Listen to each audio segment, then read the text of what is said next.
इस वीडियो में मैं आप सभी की यूपी पुलिस कांस्टेबल की भर्ती को लेकर एक सबसे बड़ी टेंशन खत्म करने वाला हूं और पूरी जानकारी आप सभी को एकदम क्लियर हो जाएगी, क्योंकि सबसे बड़ी टेंशन यही है कि अगर इस साल नोटिफिकेशन नहीं आया तो हम ओवरेज हो जाएंगे और फॉर्म अप्लाई नहीं कर पाएंगे।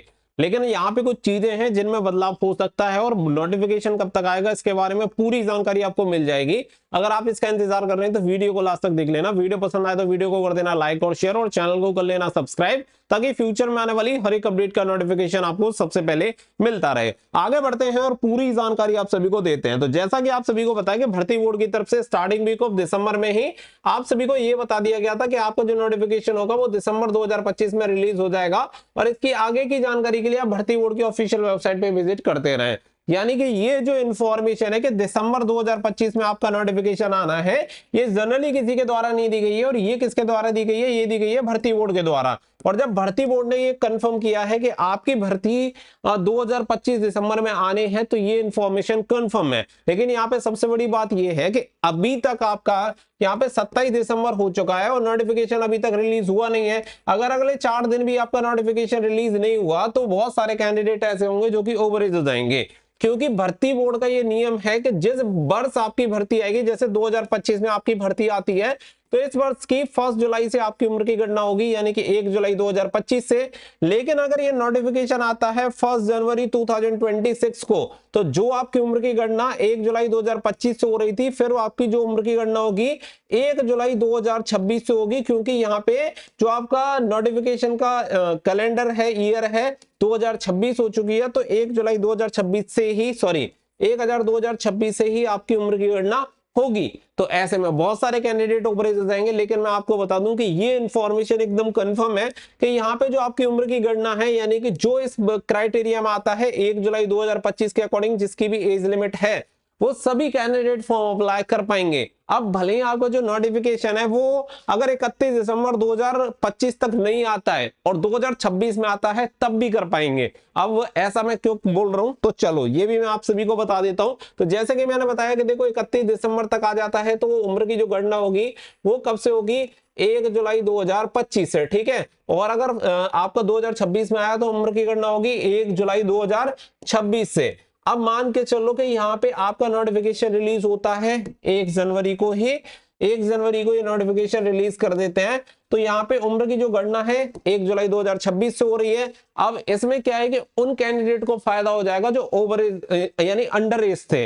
यानी बहुत सारे कैंडिडेट ऐसे भी तो होंगे जिनका 1 जुलाई 2025 तक उनकी उम्र ही पूरी नहीं हो रही होगी, यानी 18 साल उम्र नहीं हो रही होगी। लेकिन अगर उम्र की गणना काउंट करने लग जाए 1 जुलाई 2026 से, तो ऐसे बहुत सारे कैंडिडेट होंगे जो अंडर एज थे पहले, लेकिन अब वो इस भर्ती में फॉर्म अप्लाई कर पाएंगे। तो यहाँ पे पहला जो पॉइंट हो जाएगा वो अंडर एज वालों के लिए हो जाएगा और उन्हें यहाँ पे बेनिफिट होगा। लेकिन लॉस कैसे हो रहा है? जो कैंडिडेट ओवर एज हो गए, क्योंकि उनकी उम्र की गणना 1 जुलाई 2025 से होती तो वो फॉर्म अप्लाई कर पाते, लेकिन 1 जुलाई 2026 के अकॉर्डिंग नहीं कर पाएंगे। इस कंडीशन में 1 ईयर का रिलैक्सेशन डाल के ये पूरा मैटर सॉर्ट आउट हो जाएगा। यानी कि यहाँ पे क्या होगा, 1 साल की उम्र सीमा में छूट दे दी जाएगी। जो कैंडिडेट 1 जुलाई 2025 को फॉर्म अप्लाई कर पा रहा था, वो 2026 में भी नोटिफिकेशन आने के बाद फॉर्म अप्लाई कर पाएगा। यानी कि ना तो इन कैंडिडेट को शिकायत रहेगी और साथ ही में कुछ ऐसे कैंडिडेट जो अंडर एज थे वो भी फॉर्म अप्लाई कर पाएंगे।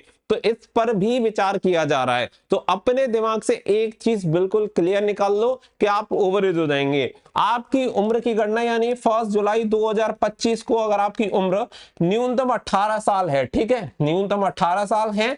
और अगर मैं बात करूं कि यहाँ पे मैक्सिमम तो जनरल क्राइटेरिया ईडब्ल्यूएस में 22 साल और एससी एसटी ओबीसी में अगर आपकी उम्र सीमा 27 साल है, तो कंफर्म मान लो कि आप इसके लिए फॉर्म अप्लाई कर पाओगे। चाहे नोटिफिकेशन आपका 2026 में रिलीज हो, गवर्नमेंट आपको 1 साल की उम्र में छूट दे देगी और वो सभी कैंडिडेट फॉर्म अप्लाई कर पाएंगे। तो इस चक्कर में अपनी तैयारी खराब मत करो या तैयारी मत रोको कि नोटिफिकेशन आएगा या नहीं आएगा।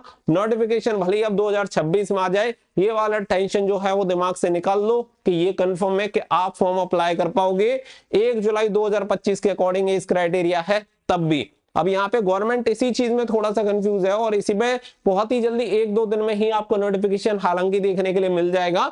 अगर इसी चीज पे चलते हैं पहली वाली पे, और अगर दूसरे वाले पॉइंट पे आते हैं, जिससे कि ज्यादा कैंडिडेट को अवसर मिलेगा और 1 साल की छूट देने से बहुत बड़ा फायदा होगा, क्योंकि ज्यादा नंबर ऑफ कैंडिडेट के एप्लीकेशन फॉर्म आएंगे और ज्यादा लोगों को अवसर प्रदान कर पाएगी गवर्नमेंट। तो इससे ये फायदा होगा कि 1 साल का रिलैक्सेशन डाल दो और 1 जनवरी 2026 को नोटिफिकेशन रिलीज कर दो, इससे ये सारे बेनिफिट भी होंगे। तो यहाँ पे जो पॉइंट है वो ये है कि आपको ओवरेज होने की बिल्कुल भी टेंशन लेने की जरूरत नहीं है। अपनी तैयारी जिस रफ्तार से आप कर रहे हो उसी रफ्तार से करते रहो, क्योंकि ओवरेज होने की कोई टेंशन नहीं है। बहुत ही जल्दी आपको 1 से 2 दिन में नोटिफिकेशन देखने के लिए मिल जाएगा।